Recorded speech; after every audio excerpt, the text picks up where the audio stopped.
আর সত্যি করে বলেন, আল্লাহ কি দেয় না নাকি আমরা নিতে জানি না? আমি সবার মুখ থেকে শুনতে চাই, আল্লাহ কি আসলেই দেয় না নাকি নিতে জানি না? আচ্ছা, যে আল্লাহকে আপনারা মানেন, এটা ওই আল্লাহ না যেটা ফেরাউনকে দিছিল? যারা দাঁড়ায় আছেন তারা একটু বলেন না, এই আল্লাহ ওইটা না যেটা নমরুদকে দিছিল? এই আল্লাহ ওইটা না যেটা আবু জাহেলকে দিছিল? এত বড় বড় বাটফাটদেরকে যদি আল্লাহ দিতে পারে, আপনার মতো মুসলমানকে কেন দিতে পারবে না? উনি দিতে জানে, উনি দিতে পারে, আমরা নিতেও জানি না, চাইতেও জানি না। অনেক আল্লাহর বান্দা আছে বলে, আমি নামাজ পড়ি, তারপর আল্লাহকে চাইছি, আল্লাহর কাছে চাইছি, আল্লাহ আমাকে দেয় নাই। রোজা রাখছি, চাইছি আল্লাহর কাছে, আল্লাহ আমাকে দেয় নাই। আমি এত টাকা মান্নত করছি, চাইছি, আল্লাহ আমাকে দেয় নাই। আহাতে আল্লাহর লক্ষ্যে তো আল্লাহ কন্টাক্ট হই না। তুমি কে? বলে যে বান্দা। দেনেওয়ালা কে? বলে যে আল্লাহ। তা আল্লাহ হচ্ছে মালিক, তুমি হচ্ছে গোলাম, তো তুমি চাইতে না থাকবা। তোমার কাজ হচ্ছে চাইতে যাওয়া, চাইতে যাওয়া। ওনার যেই দিন ইচ্ছা করবে সেই দিন দিবে। সময়, বার, তারিখ আপনার বেঁধে দেওয়ার কোনো অধিকার নাই। বাস শেষ তো। মাওলা চাইতে আছে, চাইতে আছে। একদিন, এক সপ্তাহ, এক মাস, 2 মাস, 1 বছর, 2 বছর, 3 বছর, 4 বছর, 5 বছর, চাইতেই আছে, চাইতেই আছে। আল্লাহ দেয় না। 10 বছর পরে আল্লাহ পাক বলে, দেখছস জিবরাইল, দেখছস আমি এতদিন দিই নাই, তারপরও আমার বান্দা আমার থেকে নিরাশ হয় নাই। আমি তো এটা চাইছিলাম। এখানে তো প্রেম, এখানে তো মোহাব্বত। আপনি কি মনে করছেন আল্লাহ আপনার নামাজের জন্য বসে আছে? আপনার আমার নামাজের জন্য আল্লাহ বসে আছে, আপনার আমার রোজার জন্য আল্লাহ বসে আছে। আর আমাদের নামাজের সেই কোয়ালিটি নাই যেটা আল্লাহ পর্যন্ত পৌঁছাবে। আমাদের রোজার সেই পবিত্রতা নাই যেটা আল্লাহ পর্যন্ত পৌঁছাবে। আল্লাহকে খুশি করতে পারবে এমন কোনো কিছু আমল আমাদের কাছে, আরে আপনাদের কাছে বাদ দেন, আমার কাছেই নাই, যেটা আল্লাহকে আমরা দেখাইতে পারবো মওলা এটা এনেছি তোমার জন্য। যে কথা আমি বলতে চাচ্ছিলাম, একটু খেয়াল করেন। বিদেশ থেকে যখন কেউ আসে, তখন ওই আনে তো অনেক কিছু, একদম না পারলে বুঝ দেওয়ার জন্য কি আনে? চকলেট।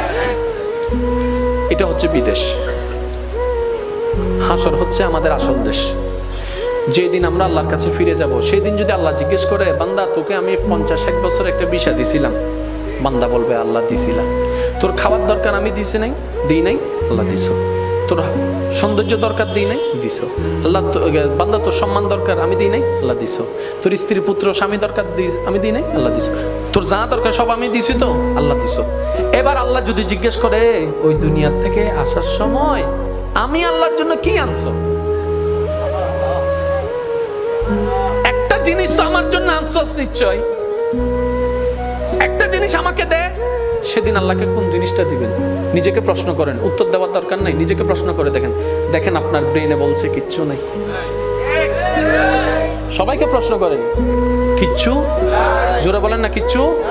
আল্লাহকে যে দিতে পারবো, আল্লাহ আমি এটা আনছি। এখন আমরা সাহস করে নামাজটা দিতে চাচ্ছি, ওই শুক্রবারের 2 রাকাত ওইটা আর কি দিতে চাচ্ছি। আবার মনে মনে লজ্জা, আগে কোনো সুন্নত নাই, পরে কোনো সুন্নত নাই, এটা আবার কেমনে দিই, এটা আবার কেমনে দিই। এবার অনেকে ওয়াক্তিয়া নামাজ দিতে চাচ্ছে, আবার মনে মনে ভয় হচ্ছে, এই নামাজ না সেই নামাজ যেই নামাজের মধ্যে বাজারের হিসাব করেছিলাম, এই নামাজ না সেই নামাজ যেই নামাজের মধ্যে কত কিছু চিন্তা করছিলাম, এই নামাজটা তো আল্লাহকে দেওয়ার মতো কোয়ালিটি নাই। এবার অনেকে বলে যে তাহলে রমজানের রোজাগুলা দিই। এবার রোজা যখন দেওয়া শুরু করলাম, ফজরের নামাজ কজা, জোহরের নামাজ কজা, আসরের নামাজ কজা, রাতভর তারাবি চলছে, আপনি বাইরে বাইরে ট ট ট ট ট ট। এদিকে রোজা, এদিকে বাটপারি, এদিকে রোজা, এদিকে চরিত্রের খারাপ। এটাও দেওয়া সম্ভব? এবার হজের বেলায় যখন আসলো, ওকে হজটা দিব কেমনে? হজ করে এসা একটা প্রোগ্রামে আমাকে দাওয়াত দিছিল, আলহাজ না লেখার কারণে আমি সেই মাহফিলে যাই নাই। বলছিলাম 4 লাখ টাকা দিয়ে আলহাজ কিনে আনছি, আমাকে আলহাজ লেখা নাই, ওই মাহফিলে আমি যাব না। এবার বলে যে হজ দেওয়ার কোনো সুযোগ নাই। এবার আসলো জাকাতের বেলা, এবার জাকাতের বেলা যখন আসলো, বলে যে ছবি সারা জীবনে জাকাত দিই নাই। এই আমি জাকাত দিচ্ছি, তোমরা একটু ছবি তোলো। আর হদুন আছে জাকাত শাড়ি কিনে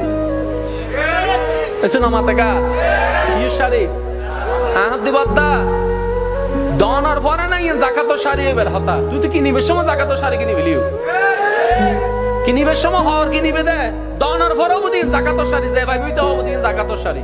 তুই কিনিবের সময় হইতে লাগে তুই জাকাত, ভাই আপনার দোকানে জাকাতের শাড়ি আছে, ইয়া দোয়ানদারিদের জাকাত দিয়ে দেয়। কথা বলেন ঠিক না? দোয়ানদার আর বদ্দারা জাকাত দিবে, না বদ্দা নো বুঝে, ঠিক না ভাই? ঠিক।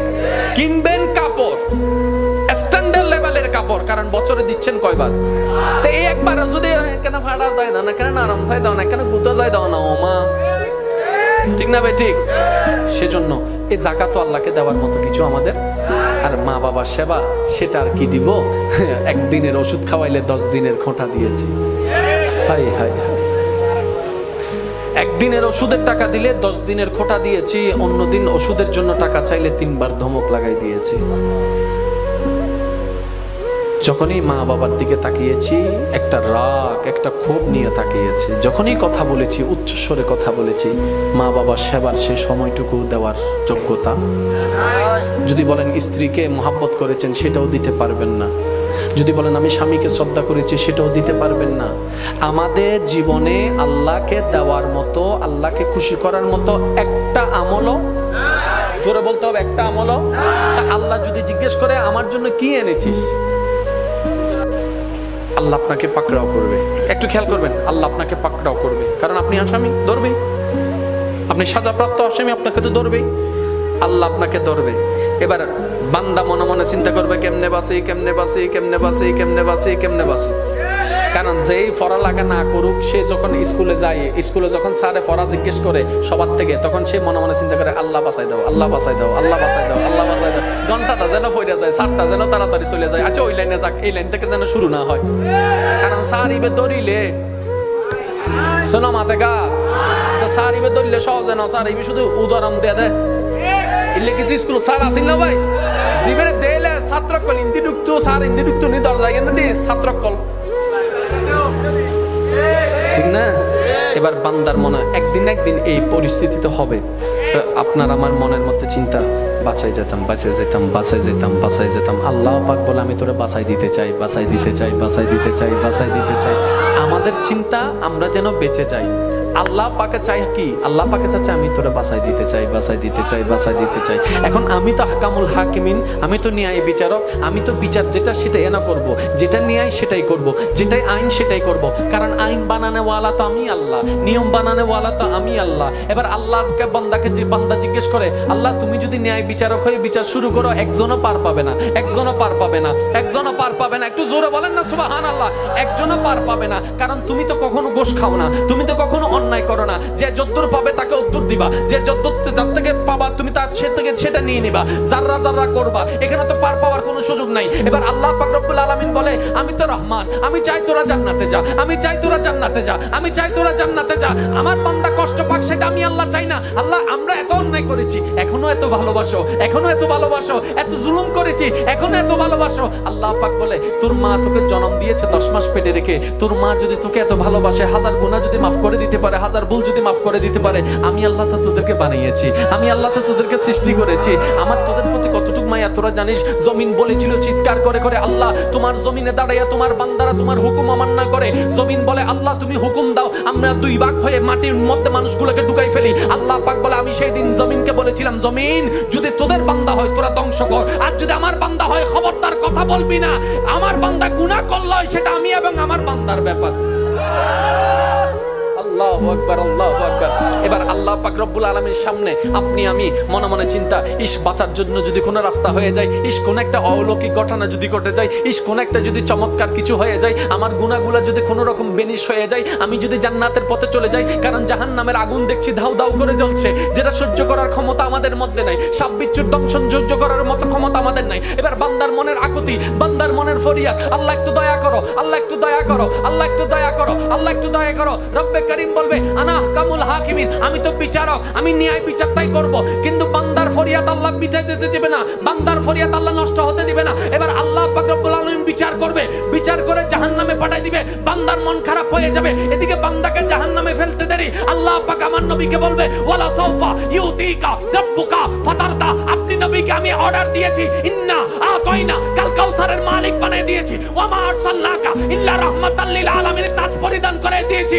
ও হাবিব, আমি আপনার বান্দাদের, আমি আপনার উম্মতদেরকে বিচার করে করে রায় করে দিচ্ছি। তাহলে আমার বিচারকের কাজ শেষ, এবার আপনি তাদেরকে সুপারিশ করে করে জাহান্নামী থেকে জান্নাতে নিয়ে যান। বলেন না সুবহান।